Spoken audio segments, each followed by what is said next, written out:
Hi, I'm Terry Brock with TerryBrock.com. Social media has moved to a new level yet again. It's always changing. And now I like the way Gary Vaynerchuk says it, that we're at social media 301. So we're way beyond the 101, like only 140 characters in Twitter or, some of the basic stuff. It's like so many people are saying basic. Let's go beyond that. And that's why I wanted to share this video with you. I had an opportunity to talk with my buddy Dan Deigan from Toronto about some advanced level of how do you get followers, how do you get tweets, and is that important? Is that relevant? What really does matter? And hey, there's something that matters a whole lot more than all the tweets and follows and everything. It's called money. Yes, profit. Very, very important. I think of the importance of social influence that we see from Sam Fiorella and Danny Brown and what they talk about in their book. This is very important stuff. That yes, all the social media is there, but we can't forget that it always has to focus on, for business, the bottom line. So we talk about that and we go into it in this video. You'll want to pull up your chair, get yourself a good lunch, sit down and watch this video when you got a little bit of time. Maybe take some notes on it, maybe even go over it a few times as we talk about it. You'll like the way that Dan uses the whiteboard literally in the background and writing on there and doing the kind of things that he does and how we get a chance to share some ideas. So I'll look forward to hearing from you. Drop me a note. Terry@terrybrock.com is my email. On Twitter, @TerryBrock. And guess what the website is? TerryBrock.com. Hey, I'll look forward to hearing from you. All right. Well, Terry, you know what? Thanks for being here. And, had a conversation scheduled today. And then when we spoke this morning, it was kind of, well, why don't we turn it into Skype and turn it into some product and to give people something that they can now benefit from. Absolutely. And, with Clout Matters, your book, you dive into social media endlessly, and it's a fantastic book. But there was a couple of things that immediately come to mind when it comes to like the Facebooks, the Twitters, the Pinterests, and all this kind of stuff. And I guess the first portion is, there's so many people, I guess, not so much, but so many people today saying, okay, well, I got 100,000 Facebook followers like this, and I got 50,000 Facebook followers like this. I mean, Brendan Bouchard, his launch is just going on now for Total Product Blueprint. And one of the key portions of the video was, this is how I got 340,000 people to like me on Facebook. And we know social media is a big thing. But you know what? The little conversations that a lot of people have in their head, it's just nobody's liking my page. Those little conversations that come in your head after 5 people see your post, but the last post you had like 150 people see it. So what can we do? Is there anything, or is each individual business person different? Or have you seen some strategies that really, if we all follow, at least we can start raising our clout score and stop having these negative little conversations that we don't know Facebook, we can't do it, we don't know Twitter? Yeah, it's very important to realize the importance of social media first, and it's a way of connecting with other people and engaging with them. That's a key term. We talk about that in the book a lot, that it's really important not to just blast out a message. I mean, that's, how 19th century, or late 20th century even, blasting out a message. Instead, you engage with people. And I think what you want is quality response from people. To have a certain amount of followers, that's good. And being able to influence them, yes, that's good. And the way to do it, and the way your clout score really is going to be determined, is not by how many followers you have. It's not by how many friends you have on Facebook. What really matters is how many people are engaging with you based on what you've done to engage with them. So if they respond to you, then it's good. And the beautiful thing about clout is it's really a good measuring stick. It's just a way to say, okay, how am I doing? In the book, we talk about it as more like a BMI, the body mass index. Let's say you got somebody who's 500 pounds and they're smoking 14 packs of cigarettes a day and they drink 3 gallons of Jack Daniels a day. I'm no medical doctor, but I'm thinking that's not a good thing. They go to the doctor, they're not going to say, doctor, I really need a better BMI. BMI is part of it, but it's like, hey, you need to get in better shape. And then if you do that, you stop eating certain things, you stop putting things in your body you shouldn't, you exercise moderately with proper care and a health regard from a professional, then you're going to see your BMI improve. But the goal is doing things better with your body. Well, the same thing applies in social media. If you do the things that help you to become a better social media citizen, That's important. And then you'll do that, you're going to engage with people. They're going to respond to you. They're going to talk to you. And what you'll want to do is keep in mind, as you do that, your clout score will improve. And that's what really matters. So you want to make sure that you get that going and you'll be able to stay in touch with people. Now, there's certain things you can do that will be better than others. And that, again, is where clout comes in. And so it's going to be different for each business. But if you go into clout and you click on the area of profiles, notice that it shows you some moments that you have. What those moments are illustrations of what you have done, say, for instance, in Facebook or in Twitter, where it generated a lot of response. And clout will show you how much response you got and what really worked. So, Dan, you might have done this. I know I have many times. I send something out and I think, well, this is probably going to do really well. And maybe it does or doesn't. Or I think, boy, I don't know, I'm just going to throw this out and it does really well. You know, well, clout gives you a way to determine what really does work. Because it's not important what I say. It's really important what other people are saying, and that is the key. And that's where clout comes in as a good way to measure that and to make sure that you're doing the right thing. Now, if we can just take a step back, for anyone watching that's not real sure about clout, what is it? Clout is a measuring tool that lets you see on a scale of 0 to 100 how much influence you're wielding on social media. They check 12 billion, that's what it'll be, 12 billion data points every day, and they're looking at how many people interface with you and who is it that interfaces with you. So for instance, if you could get someone that has a high clout score of 90 or above, you know, to interface with you a lot, well, that's going to really help your clout score. All you got to do is persuade, let's see, Warren Buffett, Bill Gates, Barack Obama, and Oprah Winfrey to regularly communicate with you on Facebook or Twitter. You'll be in really good shape, you know, but most of us don't have that. And so what you want to do is be able to connect with people in a meaningful, genuinely helpful way. So as people respond to you and talk with you, then your clout score will go up. And so what does that mean? Well, the clout score is important because many people who are in marketing, for instance, are now looking at that and paying attention to who is influential. Brands are paying attention to that to find out, okay, who is more influential here? Let's work with those people. And if they can target those who are more influential, hey, that'll be a better investment of their money. Like, for instance, Chevrolet wanted to reach people who were very instrumental and very influential in the environment and with cars. They're interested in both of those. And what they've been doing with social media, with Facebook, with Twitter, etc. So they went to Clout. Clout matched them up with certain people. And then they gave these people the use of a Chevy Volt for a long weekend.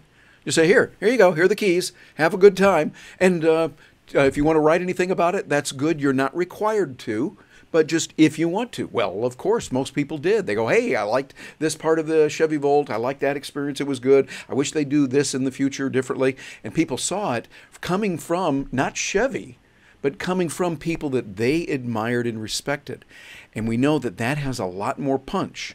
I mean, for instance, Dan, you and I are friends. We've known each other here. We're getting to know each other more and more over social media. If you say, Terry, I just tried this new widget and it really is good. Or, hey, I went and saw such and such a movie. It's really good. I would think, hey, if Dan likes that movie, then I'm more likely to go see it than if I just see yet another advertisement. So cloud is giving brands a way to really target on those that are most influential. And for those that are users, it gives you a chance to get what they call perks. Like the Chevy Volt for a weekend, you get that perk from someone because you're influential in this particular area. Now, is Clout a website, or is Clout somewhere anyone listening can join to go and check all of these features? Yeah, and they actually do have a website, and that's Clout with a K, K-L-O-U-T. And you go there, you make sure you are registered and connected, really is the way we do it, connect with your various platforms. If you are a Twitter user, by default, you have a Clout score.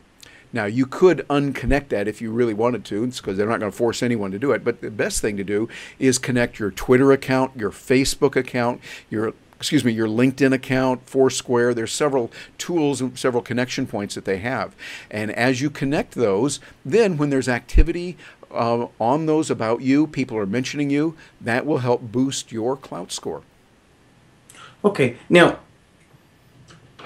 I'm going to draw something out for us here, Terry. Yeah, I see you got that nice fancy schmancy whiteboard there. We got to put that thing to use. This here. actually is paint. Oh, it is. Well, I like it. It looks Yes, good for me. my daughter is a big whiteboard fan, Good. and you know, you could just never seem to get whiteboards big enough because it's like a garage. You know, you think a 2-car garage is big enough, then you get there and you fill it up. So now you need a 3-car garage. You're going to fill that up. Yeah, so I hear you. the whiteboards never seem big enough. So what we found actually for Christmas this year is we found a paint that goes over top. So all I've done is I've just put a border around mine to make it look more business-like. We actually painted an entire wall of my daughter's room in it, so she can write all over her wall. Oh, so, very nice. So it's the old disguise the wall with paint trick again, huh? Yes, exactly. So, I mean, there's services out there like Hootsuite, not Follow Me, there's another one, ITM, I believe, where you post on one and you create little things to go out to others. So, for example,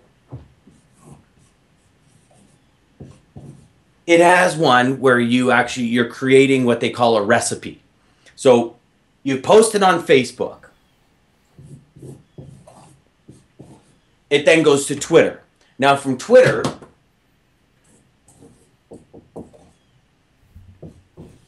you can tell it to go to Pinterest. And then from Pinterest,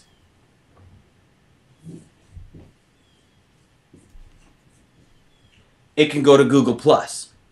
What's your thoughts on these types of services? Are they actually beneficial, or do they seem fake, I guess, is the big word, Terry. You know, in my head, I say it makes sense. I can post one thing on Facebook, it then posts it on Twitter. From Twitter, it'll post it on Google+, it'll post it on Pinterest, it'll post it on my LinkedIn account. It'll do all that. But we also know Twitter has a character reference that you can't go past, whereas Facebook doesn't.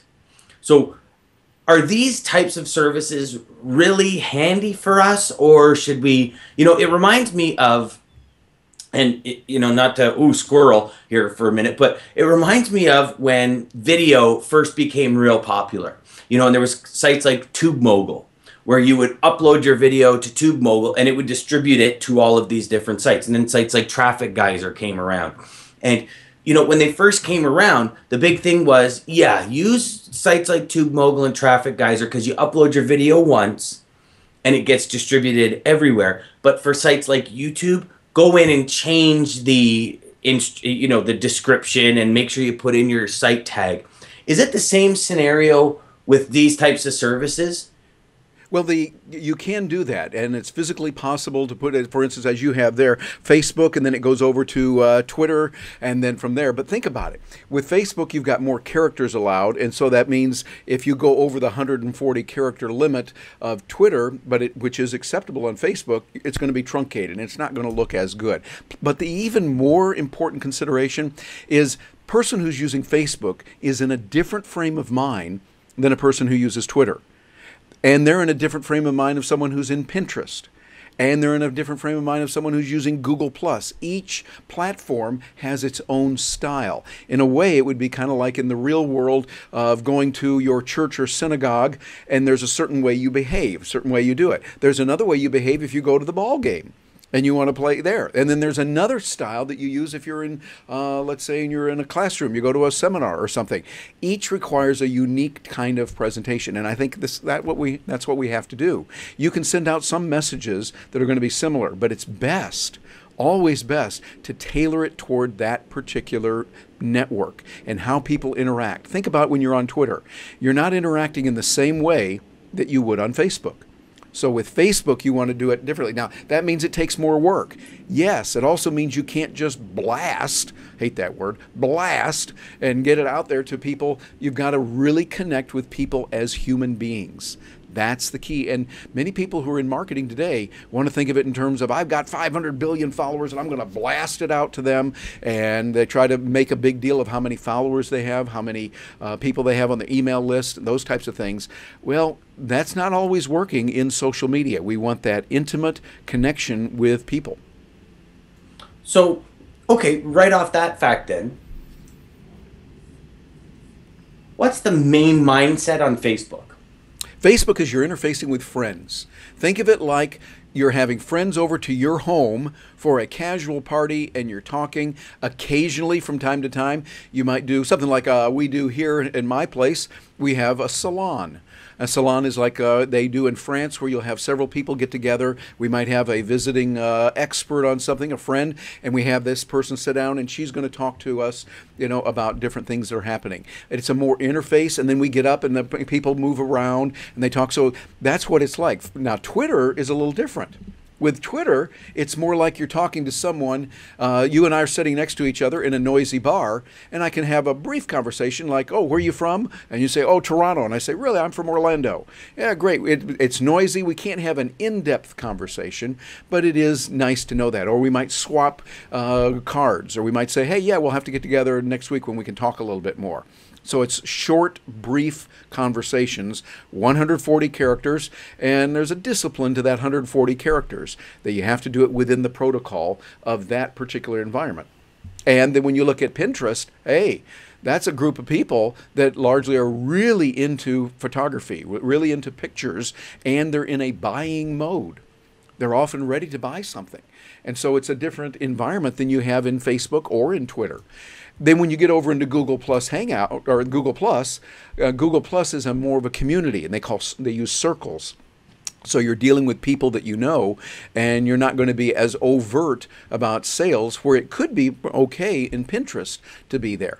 So if you try to wear the same outfit to the beach as you would to church or synagogue, as you would to school, not going to work. You want to wear different clothes, be dressed appropriately, and act accordingly based on the environment where you live. Fantastic. Okay. So then when we are looking to share our product or our service, our product or service with people, then would you suggest we start, is there a particular starting point depending on your product or service, or is there a particular ending point, or is it really just, figure out what's going to help people on Facebook, figure out how you're going to communicate to your friends, figure out how you're going to have a short, brief, but to the point conversation on Twitter, figure out how you're going to maybe create a banner, a selling proposition banner on Pinterest, and then Google Plus, maybe talk to your friends and ask your friends to shout out as well. Yeah, something like that. Yeah, your strategy is going to be how to reach a number of people, and in business, to be able to generate business, what's going to be the best. Now, each business will be different. If you're a hamburger stand that is appealing to people locally, then you're going to want a little different format. You're going to use Facebook, and there are places you're going to use Foursquare, things like that. Twitter could be used as well, but you're going to handle it differently than if you're, say, an accountant and you want to generate business and show people what's going on there. Sometimes, for many businesses, an integral component that will be included that you don't have right there is YouTube. YouTube with videos will be very important if you're going to show new widgets that you've got that are unique, and they're very visually oriented, and they lend themselves to the motion of YouTube. That would be very important. Sometimes when you're going to show a lot of different clothing styles or something, then if you're a clothing shop, Pinterest would be really good, because Pinterest orients toward that kind of thing. So it depends on the business you're in. You got to strategically think about it. But if you are that clothing shop, I could see a place for advertising and connecting with people on each of the platforms that you have there on the whiteboard. It's just, they're going to be tactically different. And here's the important thing. It has to be contextually sensitive to where people are. Be very sensitive to the context. You communicate in a different way when you're taking the kids out to the Little League baseball game than you would if you were at even a family holiday, all around the table, and you're sharing a meal for a very important family holiday. Each context is going to be a little different, and so you have to adapt. And that's the mark of a true professional. You adapt accordingly. Change. Those that say, I'm just going to blast the same thing out to everybody, just gets ignored first, and then they get detested after a while. So, in your professional opinion then, what would be the best way? You like my little thumbs up? I like that. Dan, that's very good. You're a pretty clever artist there. You got hit with a hammer. But, okay, that was it. But what's the best way for us today that we could, some action plans, some ideas we can start implementing today to start getting more Facebook likes? I would say, why do you want more Facebook likes? I would ask that question initially. Okay, for example, for us on Little Conversations today, it's to reach more people, to reach a bigger audience. And reaching a bigger audience just because they like you, that means it's a bigger audience? No, reaching a bigger audience. See, we post, and I mean, here's another debate as well, because some people say only post your quotes, your comments. Stop posting things from, Vince Lombardi, and stop posting quotes from this person and that person. Post your stuff. Well, on our Facebook page, and I'm speaking specifically for Little Conversations today, we post expert videos. So every expert of the week, we post some of their videos on Facebook because we know people like to go to Facebook where they might not surf as much anymore. Yep. So they might not actually go to our site, but they still want to see the videos, or, we usually do one at 9, one at 11, one at 2. Some days we do one at 10 and one at 1, mix it up a bit so it's not so scheduled. But we'd like to get more Facebook likes because I'd love to have the interaction with people, and then the ability to post that on the experts wall as well. So then the expert can start interacting with people, because for us anyways, in our business, it's very clear that the little conversations a lot of people have in their heads, because I had it when we first started, where, these experts like yourself, I'd never be able to call up or send Terry Brock an email and him talk to me. Sure you can.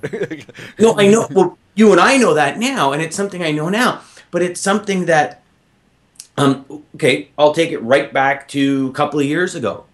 The first time I spoke with Bob Burke, I was sweating bullets. I mean, Terry, I'm standing here in my office, and I am terrified. I'm terrified.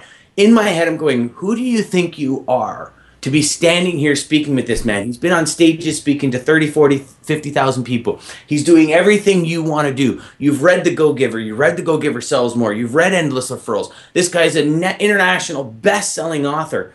Why would he want to talk to me? And when I got on the phone with him, I was sweating bullets. He says, Dan, I'm just a guy. Yeah, Bob is a wonderful guy. I know him. He's amazing. He's amazing. Well, he introduced us. Yeah, and, that's right. I'm just a guy. Just don't worry about it. I'm just a guy. So for me, if I could put an expert video up and reach 4,000 people, as opposed to, I think we're 171 likes, and I see a lot of the posts that we do, and there's, 30, 40 people that saw it, some interaction sometimes, but not all the time. So it tells me something's not right.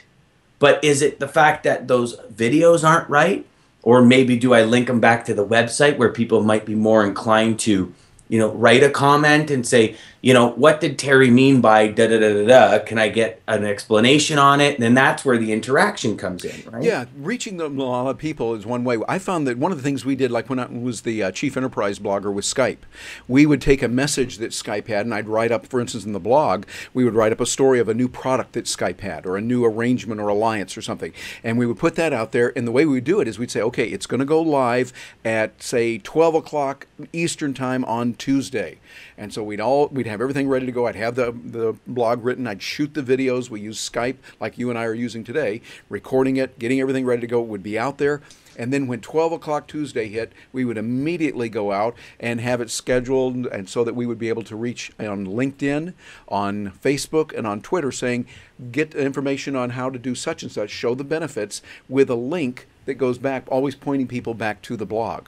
And I think that's a good way to do it. But I think today what we want to do is not just concentrate on the likes. Those are good, but really we've got to remember always what matters most is cash in the bank, making sales and making those sales. Now, of course, there's a linkage to that, but never forget that it's not about getting the likes. It's not about getting the interaction, the comments. Those are important. Those are vital. But always remember, going through to business, that people are calling up and saying, hey, I saw your video, or hey, I saw this, or hey, I like this. How can I do business with you? And so the combination and the challenge that we have today is you can't go out there in the old way of just saying, hi, I'm wonderful, buy my stuff, and being so obnoxious. We've all seen that guy who does those kind of things. You know, they're doing that and we go, no, I don't want to do it. We want to have friendly, want to be cordial, we want to be able to be helpful, and yet at the same time, hey, we got food we got to put on the table. I don't know about in Toronto, but here in Orlando, we go to the grocery store. They really want real dollars. They real dollars. They don't just say, how many likes do you have on Facebook? You know, and then, well, then that's worth 3 chickens here at a box of cereal. No, they don't do it that way. So it's a combination. And I think what we've got to do is concentrate on addressing needs that people have, addressing where they're hurting, addressing solutions for them. And as we do that, then they will say, yes, I like that. And you really want even more than a like, get their comments. Because with comments, you're finding out more what people really think, how they feel. A like is very easy. Just click on that and it's good. Nothing wrong with that. And we like to get those. Hey, that will help your clout score if a lot of people will like you. It also helps, and I think is even more beneficial when you get comments and then you follow up on it and you respond. That's the key. Engage with people so that when they put a comment out there that you can respond back to them and say, hey, that's a good question you had, Mary. I think that it could be this or this or this. It's called being a human being, being genuine, being real with people. And that's what social media is all about. And even more so now as it morphs and changes. Because this wonderful environment we have called social media is changing really fast. What worked last year or the year before that is not necessarily going to work today. Awesome, Terry. Thank you so much, my friend. It was an absolute pleasure to actually sit down and have this conversation with you. Absolutely. Awesome. And Dan, I want you to know, we really appreciate what you're doing here. And I love your whiteboard and the fact that we can interface and connect with each other. See, the way that you're doing it is wonderful. It's almost as if you and I are together in the same room. We're talking, you've got the whiteboard, and we've invited everyone joining us just to sit down here and enjoy to sit in the rafters and sit there on the seats and to be able to interface. That's what social media is about, and it's driving us closer and closer as a culture, as a world, and I think it's a beautiful thing. We've just got to learn to adapt more to it as it changes and it goes. But it's an honor to be with you, Dan, and always good to see you, my friend.